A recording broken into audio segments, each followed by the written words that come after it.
What's going on, guys? First off, think you guys read the title. You know, this is going to be a criticism moment for Xbox. I'm going to criticize them a little bit. You know, I think there is some logic behind what I'm about to say, but I want you guys to tell me if I sound correct or not in the comment section below. Today, I woke up to a bunch of messages.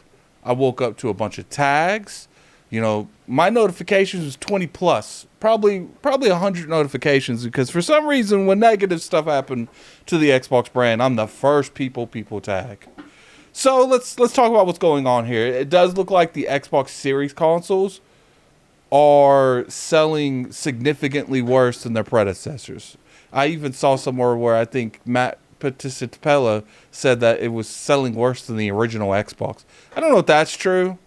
You know, obviously there's Photoshop and stuff done, but regardless what it's outselling, it's not doing as better than the Xbox One or the 360. And I think there's reasons for that. You know, even if it is selling better than the Xbox One, you know, I think there's reasons that it's falling behind the PlayStation 5. You know, you could say what you want about the PlayStation 5 and how they have went about their brand, but the one thing you cannot take away from the PlayStation is they've had exclusive content to drive their sales.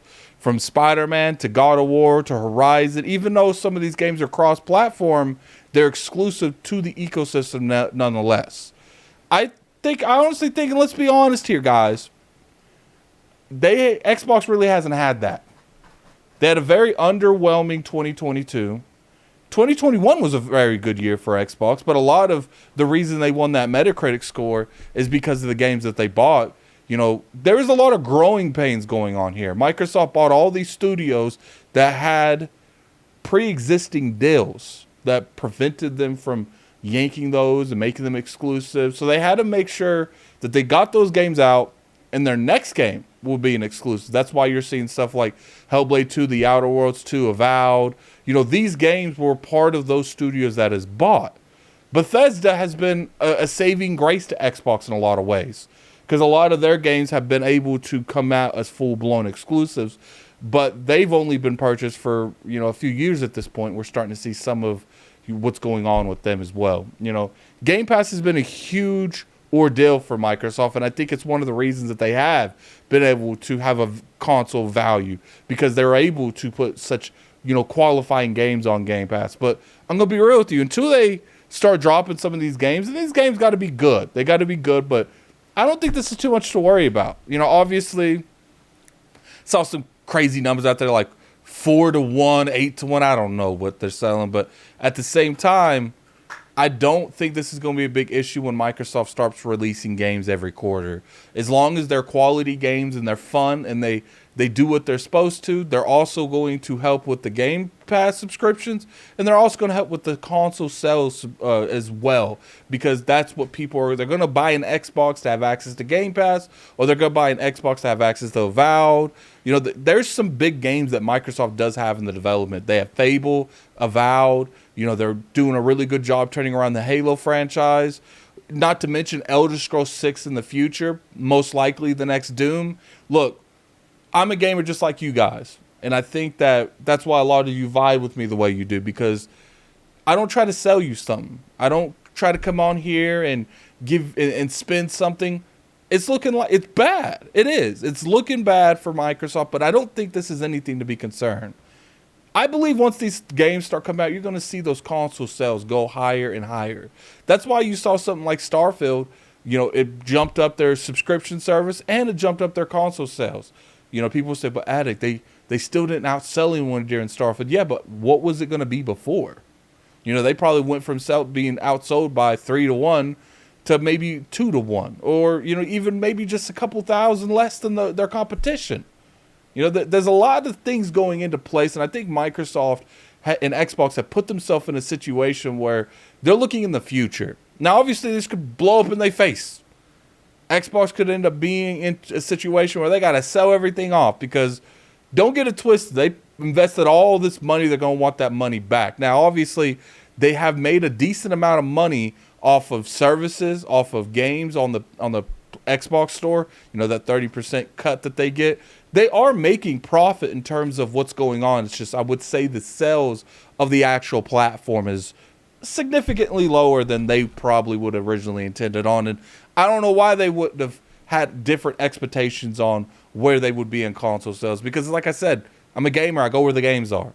You know, I bought a PlayStation for God of War, for Final Fantasy, for, you know, I wouldn't say Horizon Zero Dawn as much, but there are games on the PlayStation platform that I knew I couldn't skip out on, so I had to go get those. Like I said, what's going to happen when Elder Scrolls 6 comes out? That's a world-renowned game. The Doom prequel that's been rumored to be in development. World-renowned game. Once they get Dishonored 3, even though that's probably not as popular as the other ones, I would say that has a huge following itself. What happens when Call of Duty starts hitting Game Pass day and date? You know, people sit there and they clown on Call of Duty, including myself. I'm not the biggest Call of Duty fan. But that is going to move some consoles along with subscriptions of Game Pass.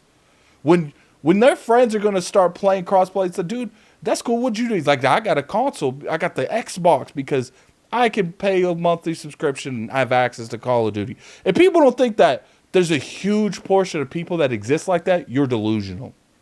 Look, right now, things are a little dicey. A little bit. But I don't think that's going to be the way forever because, like I said, gamers go where games are. Right now, Xbox has games, but I would say that it's nothing that's going to sell consoles. They need more console sales. I think Avowed, Hellblade 2, Fable, Elder Scrolls 6. There is so many games coming out on the horizon that I do feel will push consoles. And sure, maybe one of them individually is not going to push massive amounts of consoles, but I do think all of them together will push out a good amount. Especially, they got to be good. Obviously, that goes without being said. If they deliver a bunch of triple coppers, ain't nobody going to go out and buy an Xbox. But let these games start scoring really high. And I'm not saying like extremely high, like 90 plus, like 85 plus, 80 pluses on some of them. You know, as long as they score in that general range, I think they'll be fine. But, you know, people have every right to be concerned. Now, if you genuine concern where you don't see the growth in your favorite platform and you feel like there might be repercussions down the road for it, totally understand. I think that's a genuine concern. But if you're just doing this because you like to see the Xbox platform be in a worse situation, then oh well, man. Go ahead, do your victory lap. Come back to me in 2 years. Then we're going to really see what your victory lap is. Because I'm not just saying this because I am throwing you a story. I generally believe that once these games starts coming out, once you see these Bethesda, Activision, Blizzard games start coming out, some exclusive, and especially all of them in Game Pass, I don't think we're going to be talking about this selling 4-1 forever. Trust me, I think there is definitely a time limit for this kind of conversation. But anyway, put in the comment section below what you guys think. You guys think that Microsoft is just in a rough spot right now? Not necessarily in terms of what they bring in, but just in value and selling their console. Tell me what you guys think in the comment section below. I'm very curious your guys' opinion. And until next time, this is Gaming Addict. I'm out here. Peace. Hit that like button if you enjoyed the video, and you can always sub, man. I make weekly content. Peace.